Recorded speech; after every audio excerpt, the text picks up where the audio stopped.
One of the most popular arguments for Islam is what we might call the argument from scientific accuracy. Muslim apologists claim that the Quran contains numerous scientific insights that couldn't have been known by Muhammad apart from divine revelation, and that were only verified centuries later. Now, I've debated Muslims on this argument, and I find it very strange because the Quran is a scientific disaster. Everything Muhammad could get wrong, he got wrong.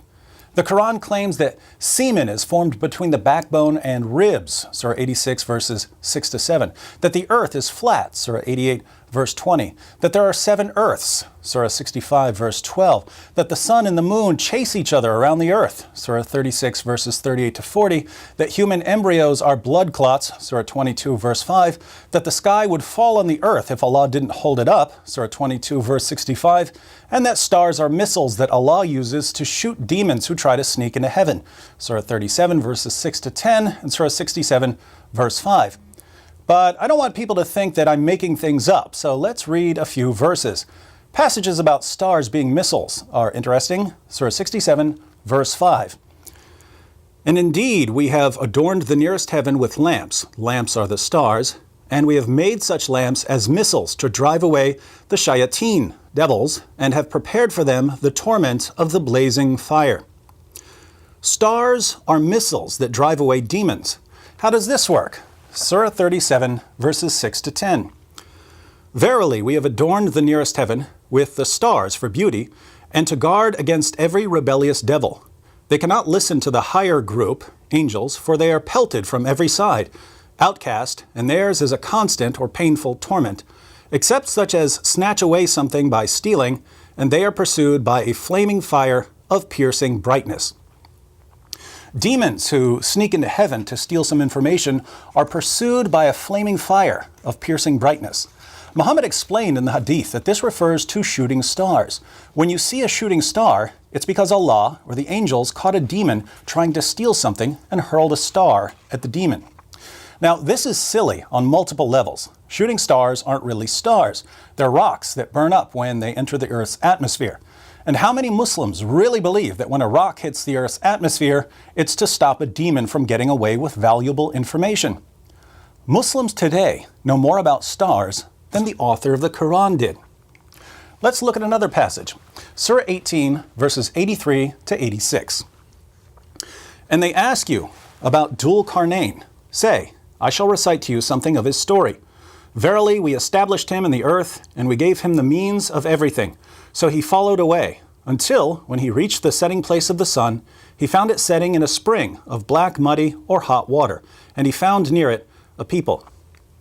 Dhul Qarnayn was apparently Alexander the Great, but whoever he was, the Quran says that he traveled so far west, he found the place where the sun sets.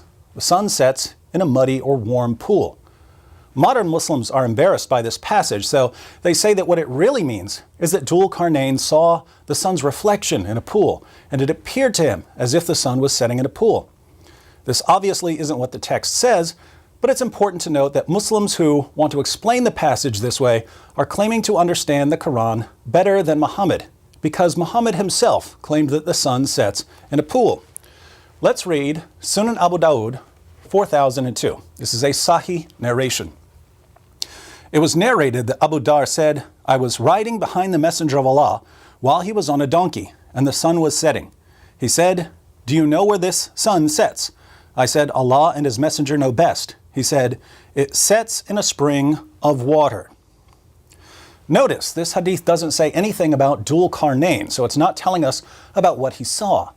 This is Muhammad telling one of his companions where the sun goes when it sets, and Muhammad says that it sets in a pool. So the obvious meaning of the Quran is confirmed by Muhammad, and Muhammad and the Quran are simply wrong. When we put the Quran's scientific claims together with the scientific claims in the Hadith, we get a really silly picture of the universe. Muhammad believed that there are 7 earths, all of them flat, stacked on top of each other like pancakes, except with a long distance between them. Out on the edge of the top earth, which is our earth, is a pool where the sun sets. There are also 7 heavens above the earths, and they're like domes that will fall on us if Allah doesn't hold them up. In the lowest heaven are the stars, which Allah uses to hurl at demons.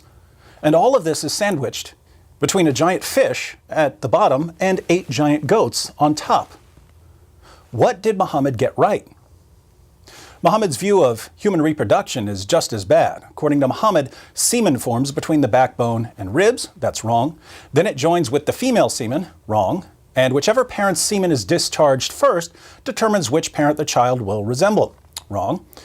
The child spends 40 days as a drop of sperm. Wrong. Then the child spends another 40 days as a clot of blood. Wrong. Then the child becomes a lump. Wrong. Then the child becomes bones. Wrong. Then the bones are wrapped with flesh. Wrong. After the final shape is determined, Allah finally decides whether the child will be male or female. Wrong. So here again, what did Muhammad get right? If this is the greatest evidence for the prophethood of Muhammad, we can only wonder why anyone believes in Islam.